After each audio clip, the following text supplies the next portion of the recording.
Hello again, and welcome back to the Daily Bread Bible Study. We are looking at day 99 here for Wednesday, April 8th, 2020.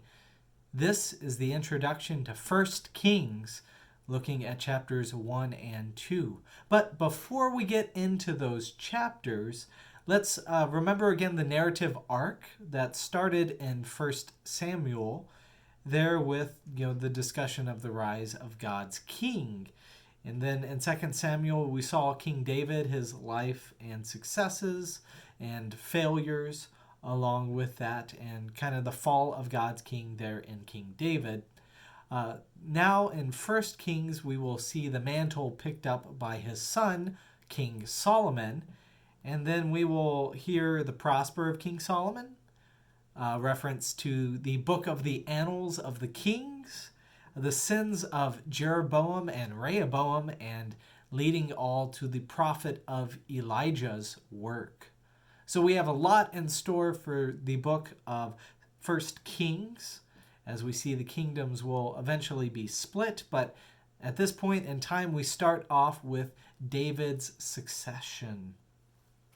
Who will be the king after David? Well, in 1 Kings 1:1 it says, King David was old and advanced in years, and although they covered him with clothes, he could not get warm.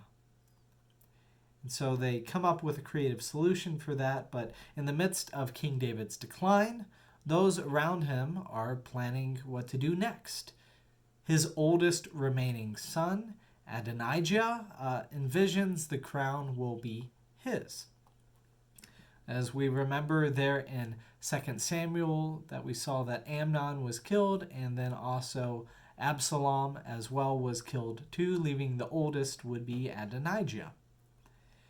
In 1 Kings 1:7-8, he conferred with Joab, son of Jeruiah, and the priest Abiathar, and they supported Adonijah. But the priest Zadok and Benaiah, son of Jehoiada, and the prophet Nathan, and Shimei and Ray, and David's own warriors did not side with Adonijah. Thus, two groups begin to form, and the prophet Nathan has a plan for Bathsheba. In 1 Kings 1:13, go in at once to King David and say to him, did you not say, my lord the king, swear to your servant, saying, your son Solomon shall succeed me as king, and he shall sit on my throne? Why then is Adonijah king?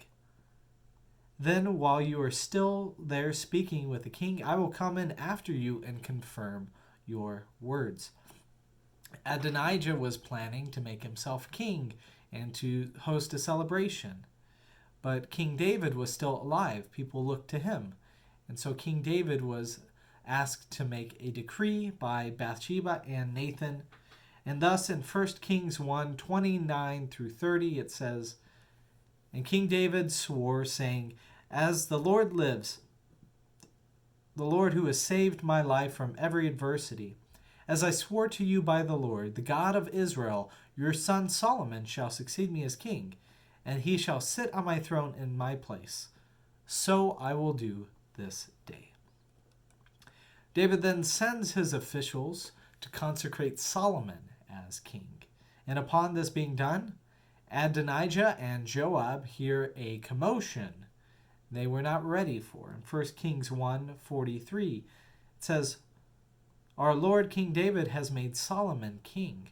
The king has set with him the priest Zadok and prophet Nathan and Benaiah son of Jehoiada and the Cherethites and the Pelethites, and they had him ride on the king's mule, this Solomon. The priest Zadok and the prophet Nathan have anointed Solomon king at Gihon, and they have gone up from their rejoicing, so that the city is in an uproar. This is the noise that you heard. Solomon now sits on the royal throne.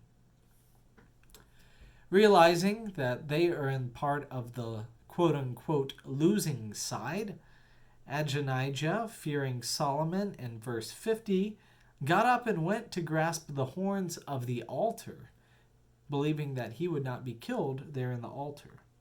And so Solomon was informed, Adonijah is afraid of King Solomon. See, he has laid hold of the horns of the altar, saying, Let King Solomon swear to me first that he will not kill his servant with the sword. So Solomon responded, If he proves to be a worthy man, not one of his hairs shall fall to the ground, but if wickedness is found in him, he shall die. Then King Solomon sent to have him brought down from the altar, and he came to do obeisance to King Solomon, and Solomon said to him, Go home. Thus King Solomon is now reigning in place of David.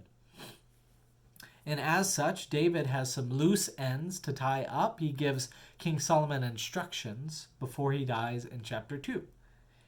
The summary is that he says, Be strong and courageous and keep God's ways. He says, Kill Joab for his sins of murdering Abner and Amasa during the time of peace. This was referenced in our discussions there in 2 Samuel.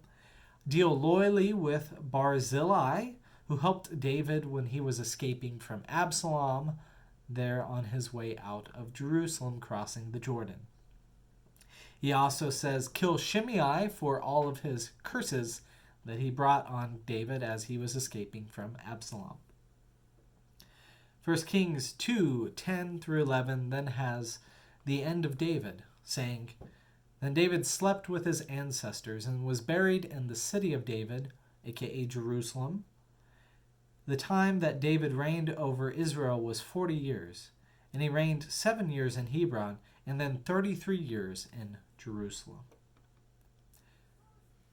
We move to King Solomon, and he established his reign by making appointments and fulfilling requests made to David. Adonijah then makes a request about marrying the woman that was meant to keep King David warm. And this request is seen as wickedness. Solomon says, Why don't you just give him the throne upon making that request? So King Solomon orders the death of his brother Adonijah. The priest Abiathar's life is spared for the moment. In 1 Kings 2:26 it says, Because you shared in the hardships my father endured. All the times that Abiathar was there with King David as he was under persecution from Absalom.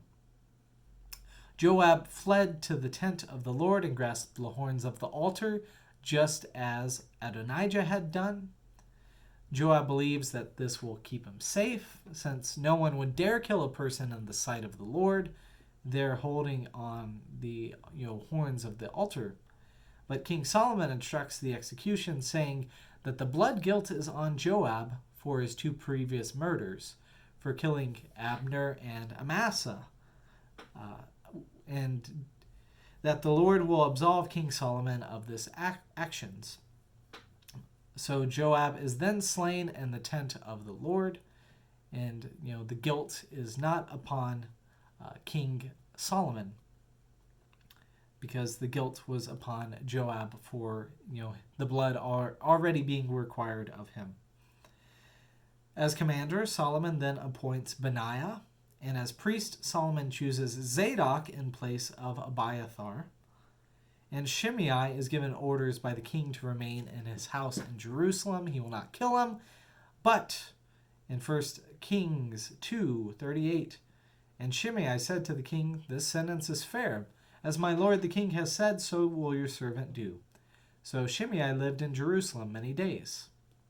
Until 3 years later, Shimei's slaves run away, and he leaves Jerusalem to get them, thus breaking King Solomon's orders. And when King Solomon finds out, he has Shimei put to death. So there is the first chapters of 1 Kings. We will continue on more in the story and see a little bit of the setup for the building of the Temple of Solomon, the Temple of God, there next time. So thank you for joining for day 99 here on the Daily Bread Bible Study.